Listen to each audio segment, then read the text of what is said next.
Fish production. Fish production means आप मछलियों को पाल रहे हो, मछली पालन हिंदी में कहा जाता है। ये एक बहुत ही चीप सोर्स है एनिमल के प्रोटीन का। इससे हमें एनिमल प्रोटीन मिलता है फिश से। ये जो फिशिंग होती है इसको हम दो तरीके से हम फिश को ऑब्टेन कर सकते हैं। उसका तरीका एक नेचुरल रिसोर्स से और दूसरा अदर तरीके से। जब हम नेचुरल रिसोर्स से फिश को ऑब्टेन करते हैं तो उसे कैप्चर फिशिंग कहा जाता है, और अगर हम दूसरे तरीके से करते हैं तो उसे कल्चर फिशिंग कहा जाता है। फिशिंग जो है वो दोनों तरीके से की जा सकती है, कैप्चर और कल्चर, और कभी कभी इन दोनों के कॉम्बिनेशन से भी की जा सकती है। और ये जो कैप्चर और कल्चर फिशिंग की जाती है या तो मराइन वाटर में की जाती है या फ्रेश वाटर इकोसिस्टम में की जाती है। मैराइन फिशरीज क्या होती हैं? पॉपुलर मैराइन फिशेज जो इसमें मिलती हैं, इसमें उसमें उसकी जो वैरायटी है वो कौन कौन सी हैं? पॉम्फ्रेट है, मार्क्सेल है, टूना है, सार्डाइन्स है और बॉम्बे डक है। ये सारी की सारी मैराइन फिश की वैरायटी हैं। कुछ मैराइन फिश जो हैं उनकी इकोनॉमिक वैल्यू बहुत ज़्यादा हाई होती है। उनमें से फिन्ड फिश उनका नाम है, और फिन्ड फिश के एग्जाम्पल है मुलेट्स, बेक्ती और पर्ल स्पॉट, और भी हो सकते हैं। और दूसरा है शेल फिश।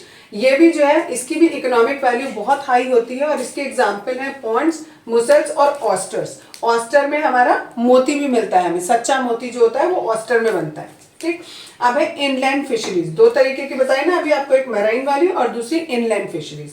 इनलैंड फिशरीज में capture fishing is done in inland water bodies. ये इनलैंड वाटर बॉडीज में किया जाता है। इनलैंड वाटर बॉडीज होती हैं जैसे कि ब्रैकिश वाटर, लगून होता है, आप लोगों ने नाम सुना होगा एसएसटी में, लगून्स हैं, बैक वाटर्स है, तो वो उसमें आपकी ये वाली फिशिंग की जाती है।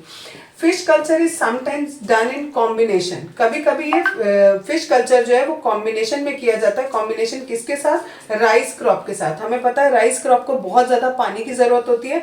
जो भी फील्ड होती है उस फील्ड में हम क्या करते हैं, खूब सारा पानी भर के रखते हैं अगर हमें राइस की क्रॉप उगानी होती है। तो जिस जगह आपने फील्ड में पानी डाल के रखा हुआ है उसी में हम अगर फिशेज भी ग्रो कर लें तो ये दोनों मिलाकर एक साथ राइस क्रॉप के साथ ग्रो हो जाती है। Next point is more intensive fish farming can be done in composite fish culture. मतलब अगर आपको और भी अच्छी तरीके की फिश फार्मिंग करनी है तो वो हम कॉम्पोजिट फिश कल्चर में कर सकते हैं।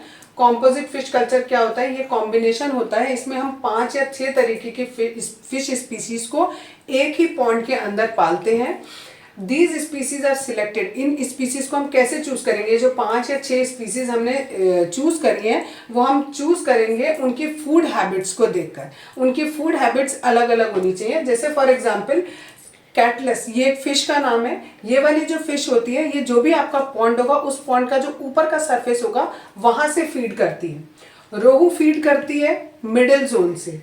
मृगल और कॉमन कार्प्स होते हैं वो बॉटम फीडर होते हैं, यानी ये वाले सबसे नीचे से फीड कर रहे हैं, ये बीच में से, और ये सबसे ऊपर से फीड कर रहे हैं। तो इनकी फीडिंग हैबिट के अकॉर्डिंग हम ये फिश कल्चर बनाते हैं जो कॉम्बिनेशन है बहुत सारी स्पीसीज ऑफ फिशेस का।